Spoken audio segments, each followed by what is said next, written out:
Welcome Pisces to your in-depth monthly forecast for April 2025.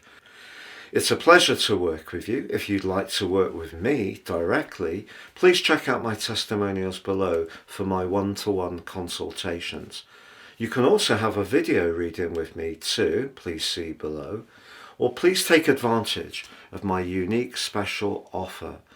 My combination reports of your life roadmap and also your 12-month transits give you an opportunity to understand the patterns that are played out in your life so far, but also get a much more intimate understanding of them, but how you can work with these in terms of the upcoming months, the next year, in order to time your moves really succinctly, when to hold off and when to go for it. And there is 30% off. Please see the link below for more. There are some very distinct strands of activity this month. In some ways they're meshing together, in some ways they compete. The story begins with the collective in Pisces. Saturn's been with you for the last couple of years. Saturn visits every 29.5 years, but it does go through 3 retrogrades. So it depends where we have the sun or the ascendant, how many times we get the hit. But this month, Saturn is going to be applying to Venus, starting the month in retrograde in your sign on the 7th and the 25th. Now Venus does go direct on the 13th. Mercury, also retrograde at the start of the month, is pretty close to Venus through the first 12 days. They're never going to get into an exact conjunction, but they can still be very helpful to you. Now we all know that retrogrades can cause delays, cross wires, frustrations, but I think something you did try to do creatively or imaginatively or romantically last month, particularly in the early part of the month, that didn't quite gain traction, may have required you to rethink, reassess. And Saturn applies to Venus on the 7th and the 25th.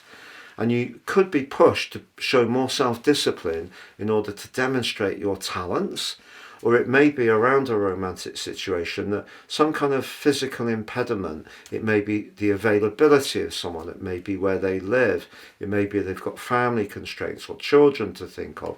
Something can just seem to stop the flow. But I want you to know this, Pisces, because flaming up in Aries is the power of the solar eclipse which occurred at the end of last month, but also the sun, Chiron and Neptune, your modern ruler, moved into Aries at the end of last month. The talents that Pisces people have can be vast, but what you get an opportunity to do with Neptune through to the 10th of December is to manifest your individual flair, but see an outcome, and that outcome can start to develop over the next 6 months, because that's the period of impact of the solar eclipse. But it's just in the early part of this month, it may feel that you're a bit penned in, that things aren't going quite as quickly as you would like. But just know your traditional ruler of Jupiter actually forges an awesome link with the sun from the 3rd through to the 10th. It's one of astrology's luckiest influences.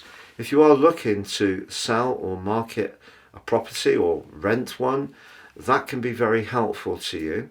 Jupiter can be about contracts, but the 4th house, where he is, about where we live or about our feelings and emotions.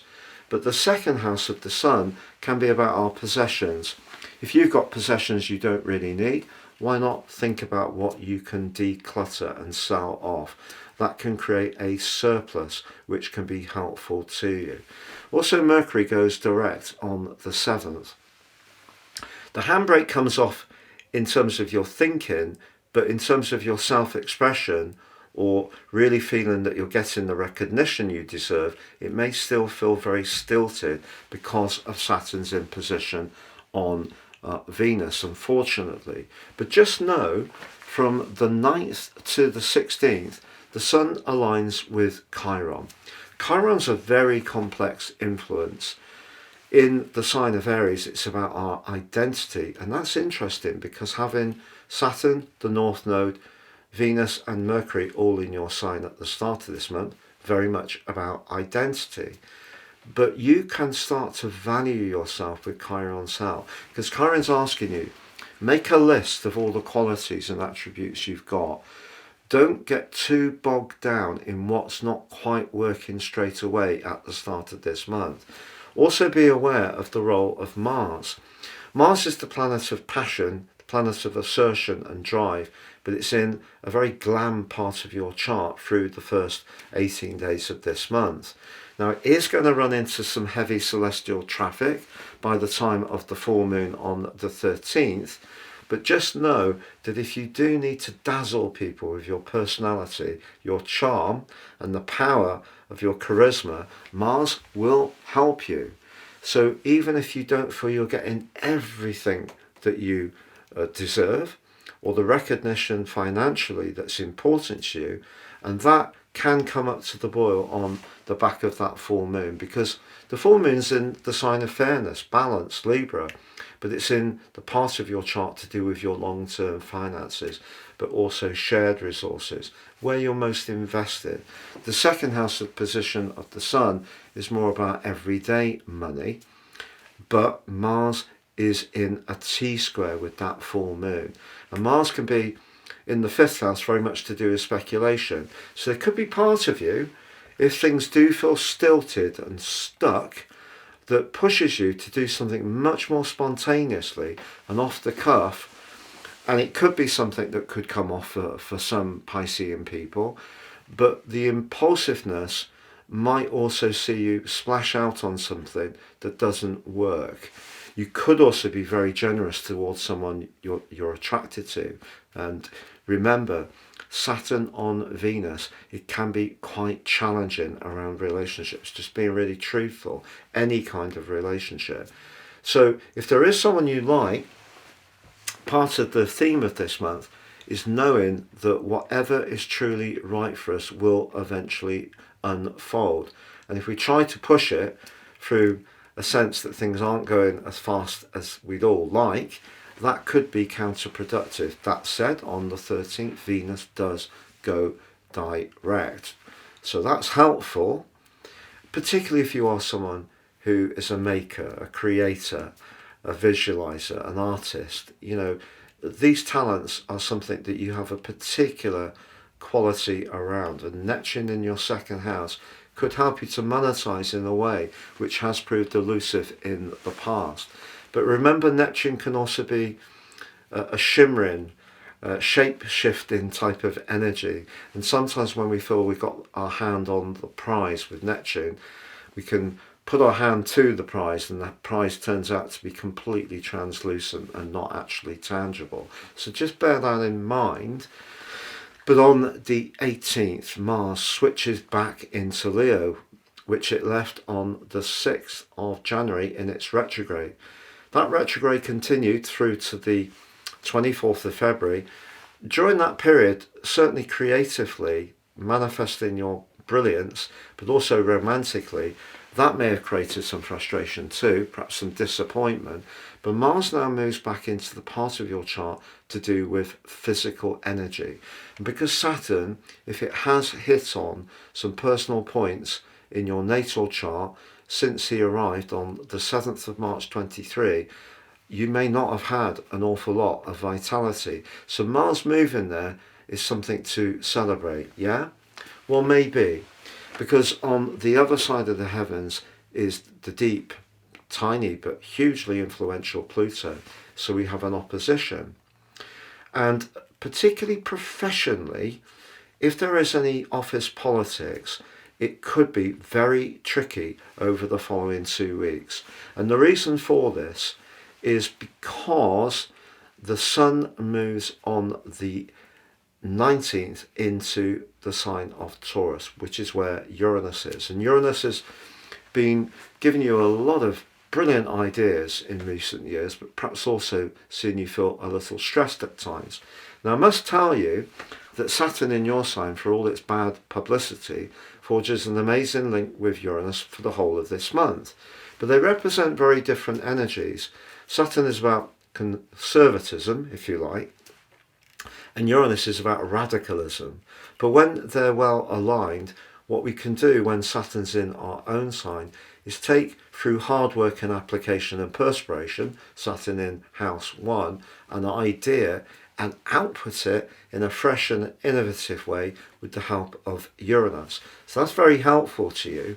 But I feel that Mars moving into house 6 is very much about where your physical vitality will improve, and it will offset some of that limitation that Saturn has imposed over the last 2 years. But then there is a T-square that manifests itself from the 20th, to be precise, between Mars in 6, Pluto in 12, and the Sun in 3. The Sun in 3 is how you think, everyday communications, and it can be things like text messages and emails. But Mars in 6 squaring with the Sun could see you try to rush something. It also could see you promising to do something for somebody that almost as soon as the words come out of your mouth, you could be regretting it.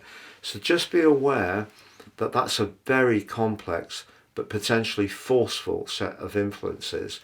And also your thinking could get a little overloaded, and you could stress yourself out a bit, particularly if you're a very conscientious Pisces, which Pisces people can be. So just be aware that you need to use the physical energy of Mars well, but that doesn't mean to say promising to do too much or trying indeed to be too productive too quickly. But that brings us to the 26th, because, so I should have said on the 16th, Mercury switches out of your sign and back into Aries. But I think that can be good. Mercury doesn't like being in Pisces, to be honest. Pisces is a shimmering, mesmeric, enchanting energy, but Mercury likes facts and figures, and it likes quick, clear communication. So it's muddled in Pisces. Moving back into Aries, it does link with Neptune straight away, but that inspiration that you often bring to situations can be boxed together with the ability to express your ideas very succinctly. But I digress. By the 26th, Mercury comes out of its post-retrograde shadow. And something that you did set in train in March that has seemed to have slowed down, got blocked, you could get some good news financially. And that good news can be further enhanced by Venus at the very end of this month, leaves your sign, switches back to Aries. Venus in the second house usually brings a prize, and I really hope it does for you. But just be aware that the new moon of the 27th is very much about quick communication. And if you have got ideas you want to express, that's a platform to do so. But also be aware that Mars and Pluto are still broadly feeding into that energy. So I wouldn't rush anything when it comes to journeys, commitments, promises. Be aware that Pluto in the 12th house is connecting you to a deep part of your being, and you're only really in phase 3 of the whole process, which is going to go on in totality through to 244. Pluto visits you briefly in 243, so you've got a long time of Pluto going through house 12. It can be extraordinarily complex, and it can be about situations where trust breaks down, people betray. It can be where things come to a close. It can be a very, very powerful influence. So Mars on the face of it is very brusque. It's about taking a step forwards in the 6th house, particularly in proud Leo, but don't rush things just because of the Sun being in 3 or the new moon in house 3 either. Now, just another aside, Black Moon Lilith moves as you go into this month, or has moved into Scorpio. Scorpio for you is your 9th house, the sector of knowledge. Scorpio knowledge is often quite subterranean. It's what we don't necessarily see, but that is squaring with the modern ruler of Scorpio, Pluto, the aforementioned, for the whole of this month, but particularly from the 6th to the 30th within 3 degrees. Now, if you want to know the outline of the timings for the big influences this month, please see the link beneath this video and you can download a factoid. However, that square between Black Moon Lilith and Pluto could see you drawn or attracted towards perhaps a secret alliance or someone who's a little bit off limits, out of bounds. But you may find them, particularly if they inspire you intellectually, very hard to resist indeed. So, to summarise, Pisces, there's a big collective in your sign. It's asking you to be patient. There could be some frustration. You may not feel recognised and celebrated or rewarded as much as you should do. But the handbrake will come off by the end of this month. Rewards can come, so it's important to make sure that the flow of the available energy you've got, you're working with the best you can. Mars can help you initially, but also your ruler Jupiter can help you. Someone close to you in the family may be quite generous at the start of this month as well.